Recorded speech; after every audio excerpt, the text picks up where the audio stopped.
નમસ્કાર દર્શક મિત્રો, આપ જોઈ રહ્યા છો IHRTC ન્યૂઝ અને હું છું રિપોર્ટર દિનેશ કુમારસિંહ બાબરિયા ઘેટી.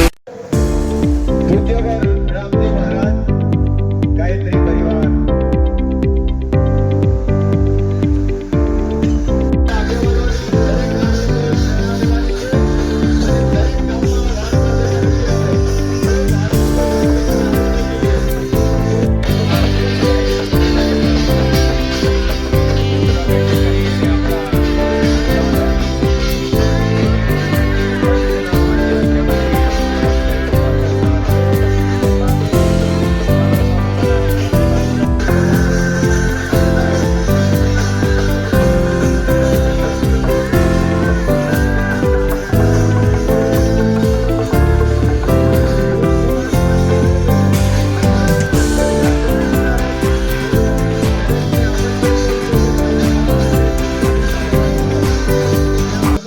દરેકે આપણે સાવધાન બનીશું.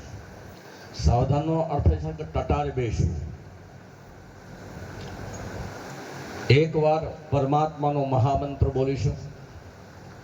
આ ધરતી પર મનુષ્ય તરીકે આપણો અવતાર થયો છે. કંઈક જન્મના સત્કર્મ પછી આ મળેલો અવતાર છે. એળેને બેલે પસાર ના કરતા અમે સંગઠિત બનીને અમારા સમાજના રીતિ રિવાજ સાથે રહીને અમારા જીવનને મંગલ બનાવીએ, એ ભાવના પરમાત્માને પ્રાર્થના કરીએ. પરમાત્મા તો એ છે કે આપણને 84 લાખ ફેરા પછી એક સરસ અવતાર આપ્યો છે, પણ સરસ અવતારને બદલે અમારું જીવન અસ્તવ્યસ્ત અને ત્રસ્ત બની રહ્યું છે, એ દૂર થાય.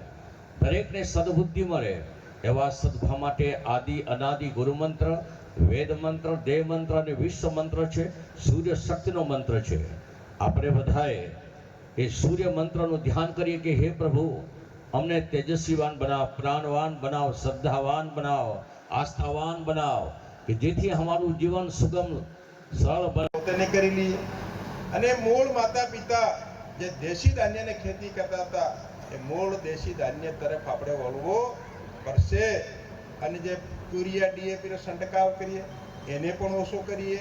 અને મૂળ આપણે આપણા બાપ દાદા હો વર્ષ છેલ્લા 90 વર્ષે જીવતા હતા, તો આપણે દેશી ધાન્યનો ખોરાક લઈએ. કોદરા ખાઈએ, કાંગ ખાઈએ, બંટો ખાઈએ, મકાઈ દેશી ખાઈએ, ઘઉં પણ ઓછા પ્રમાણમાં ઉપયોગ કરીએ. દેશી ધાન્ય તરફ વળીએ તો આપણે પણ સશક્ત રહીએ. આપણે તો સારું પાકે એટલા વાણિયા પટોળને તમે બેસી આવીએ અને વધે ઘટે તેને આપણે પાછા ખાઈએ. અને જો વરામાં ફૂટી ગયું તે પેલું યુરિયા DAP વાળું પાછું તો હું વેસાતો લાવીને આપણે કરીએ. અને 50 વર્ષનો થાય એટલે ખો કરે ને, એવું કરવાનું નથી. દેશી ધાન્ય તરફ ફરીએ, દેશી આપણા રીત રિવાજો તરફ ફરીએ.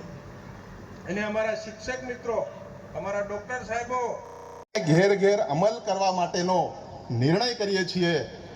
એ માટે આપણે સૌ આ કટિબદ્ધ બન્યા છીએ અને આ ક્રાંતિકારી કામમાં આપણે સૌ ઉત્સાહભેર સામેલ થઈશું, એ માટે આપણે નક્કી કરીએ છીએ.